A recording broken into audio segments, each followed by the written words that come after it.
नमस्कार, स्वागत बा आप सबके इन खबर के भोजपुरी चैनल पे। लोकसभा चुनाव के तीसरा चरण का मतदान नजदीक बाटे और इस दौरान वार पलटवार का दौर भी जारी बाटे। एही क्रम में कांग्रेस के घोषणा पत्र पर पीएम मोदी के बयान पर सपा के मैनपुरी लोकसभा क्षेत्र से प्रत्याशी डिम्पल यादव द्वारा कहल गईल कि वरिष्ठ नेता की ओर से आवे वाला सभी बयान आश्चर्यजनक नइखे। जब भी चुनाव आवेला तो हंगामा होला, भाषा में समान परिवर्तन, सनातन धर्म के बात करे वाला के ऐसन बात अच्छा ना लगेला। काहे कि अगर वो लोग सनातन धर्म का स्वरूप जान ले तो समझ जाई कि हम सब एक बानी और केहू अलग नहीं खे। तनी आप सब भी सुन ली कि डिम्पल यादव द्वारा का कुछ कहल गई। कांग्रेस मैनिफेस्टो पर पीएम मोदी ने कड़ा प्रहार करते हुए कहा है कि उन्हें लगता है कि उनके मैनिफेस्टो पर मुस्लिम लीग की छाप है। मैं समझती हूँ जितने भी बयान आ रहे हैं वरिष्ठ नेताओं के, ये बहुत आश्चर्यजनक नहीं है। जब जब चुनाव आते हैं इस तरह की भाषा में बदलाव आता है और जो सनातन धर्म और की बात करते हैं, मैं समझती हूँ उन लोगों के मुख से ऐसी बातें अच्छी नहीं लगती हैं। तो जो सनातन धर्म का जो स्वभाव है, अगर ये लोग समझेंगे तो आप जानेंगे कि कोई भी अलग नहीं है, हम सब एक ही हैं।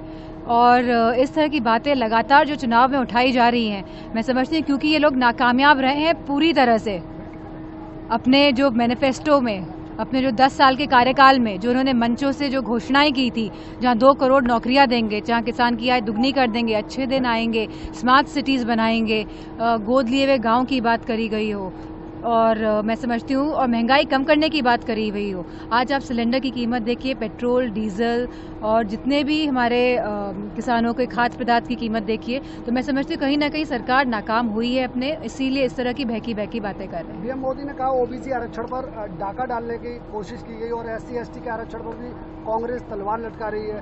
कांग्रेस 2014 में जो सरकार 10 साल में कोई काम नहीं कर पाई है, किसी भी युवा, सारे वर्ग, हमारे युवा वर्ग, हमारा किसान वर्ग, हमारे महिलाएं, हमारी बेटियां और हमारे जवान, हम इनका पर्दाफाश हो चुका है। अब ये लोग जान चुके हैं लोग कि यह सरकार काम नहीं करेगी और खाली मीडिया के माध्यम से ये प्रचार और प्रसार में लाखों करोड़ रुपए देगी आप लोगों को, और इसी के साथ ये चंदे के माध्यम से लाखों करोड़ों रुपए लेगी बड़े बड़े उद्योगपतियों से। धर्म के आधार पर कांग्रेस आरक्षण की बात कर रही है, ऐसा भी पीएम मोदी। आप, मुझे लगता है कि कांग्रेस के यहाँ पे बहुत सारे प्रतिनिधि आपको क्षेत्र में मिल जाएंगे, अगर आप उनसे बात करेंगे तो अच्छा रहेगा।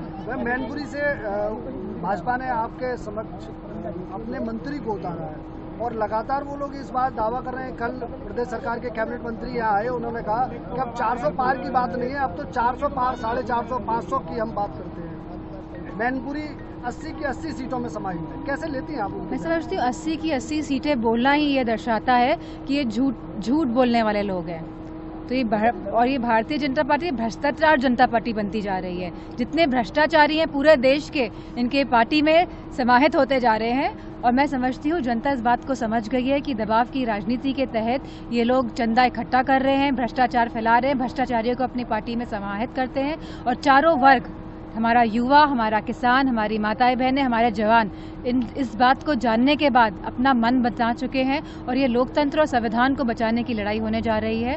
और मेरा मानना है कि इस बार जो परिणाम रहेंगे वो बहुत ही आशाजनक रहेंगे। और इसके साथ मैं ये भी कहना चाहूँगी कि जब ये परिणाम आशाजनक रहेंगे तो बहुत सारी युवाओं के लिए रोजगार खुलेंगे, माताओं बहनों को बहुत ज़्यादा पेंशन मिलेगी और हम सभी काम करेंगे। और मैं सभी जनता का धन्यवाद देना चाहूँगी। आपने अपने उद्बोधन में अभी कह रही थी कि आप जिनके परिवार नहीं होते वो राशन को लेकर कुछ भाषण दे रही थी, क्या था वो चीज़ पूरी, क्या कहना चाह रही थी? मैं कहना चाह रही थी कि पहले राशन में, आज से 10 साल पहले का अगर आप आकलन कर लेंगे तो राशन में हमको चावल मिलता था, तेल मिलता था, चीनी मिलती थी और इसके साथ गेहूं या आटा भी मिलता था। लेकिन अब यह सरकार ने इस राशन में भी चोरी करके खाली बाजरा देने का काम किया है। मैं समझती हूँ जनता समझ रही है, जान रही है और सब समाज और सब वर्ग के लोग एक साथ आ रहे हैं भाजपा को हटाने के लिए।